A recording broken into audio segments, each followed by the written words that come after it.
खेती की इस दौर में सिंचाई पानी का कमी एक आम समस्या है।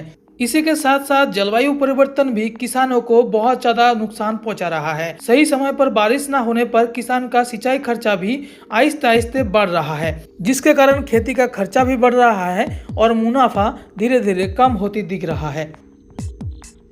ऐसे में छायावरण यानी मल्चिंग टेक्निक किसानों को काफी लाभ पहुंचा सकता है।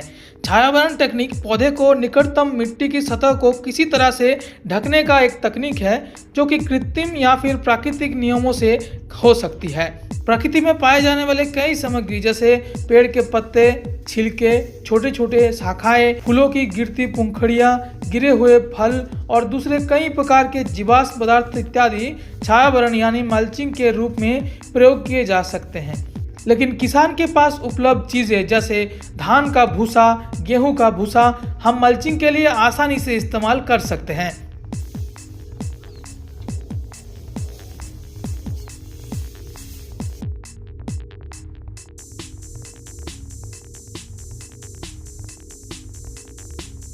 छायावरण टेक्निक यानी मल्चिंग का कई लाभ है, जैसे इससे बाष्पीकरण कम होता है, इसीलिए मिट्टी के सतह पर पानी रहता है और मिट्टी में नमी बरकरार रहती है।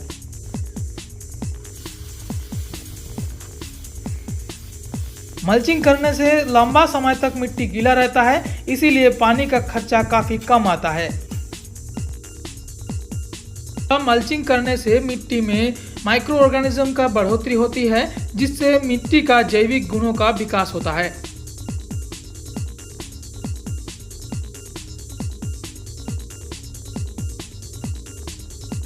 इसके अलावा जैविक चीजों से की गई मल्चिंग एक समय के बाद सड़ने लगता है और वो मिट्टी में मिल जाने के बाद पौधे को खाद के रूप में मिल जाता है।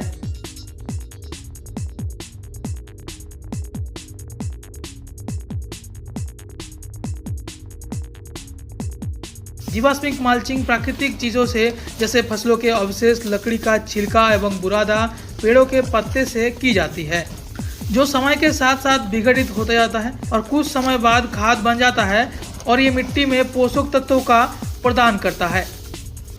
फसलों का अवशेष जैसे धान का भूसा से मल्चिंग करने के लिए 2 से 3 इंच मोटी परत खरपतवार नियंत्रण में बहुत उपयोगी पाई गई है। प्रति हेक्टेयर में पूरी तरह से मोटाई 3 से 4 इंच मल्चिंग के लिए 8 से 10 टन फसलों की अवशेष का जरूरत पड़ता है। कई राज्यों में धान का पुआल एवं गेहूं के पुआल को जला दिया जाता है, जबकि इन्हें मल्चिंग के लिए आसानी से इस्तेमाल किया जा सकता है, जिसमें किसानों को बहुत ही अच्छा मुनाफा मिलेगा। जिस मिट्टी में ऑर्गेनिक मैटर बहुत ही कम रहता है, उस मिट्टी में दीमक का खतरा बना रहता है, चाहे वो फसल हो या फिर पेड़ पौधे। दीमक छाल को खाकर और जड़ के एरिया को खाकर पौधे को डैमेज करते हैं। ऐसे अवस्था में मल्चिंग बहुत ही प्रभावी रिजल्ट देता है। भूसे से की गई मल्चिंग के कारण दीमक भूसा को अटैक करते हैं, जिससे हमारे पौधे बचे रहते हैं।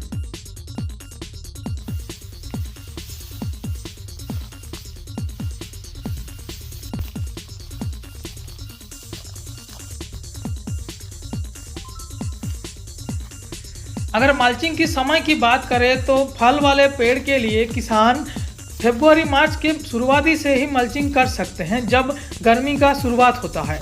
इस समय मल्चिंग करने से मिट्टी में दरार नहीं आते और मिट्टी में लंबे समय तक नमी रहता है, जिससे ग्रोथ भी अच्छा रहता है। इसी समय पौधे का ग्रोथ पीरियड चलता है और इस समय शुरुआती अवस्था से ही खाद देके गुड़ाई करके मल्चिंग करने के बाद अच्छे से सिंचाई करने से पौधे का ग्रोथ भी लगातार होते रहता है।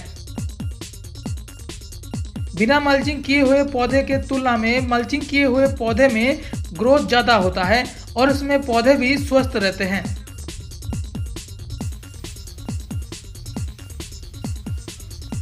मिलते हैं एक नए वीडियो में किसी नए जानकारी के साथ, तब तक के लिए जय हिंद।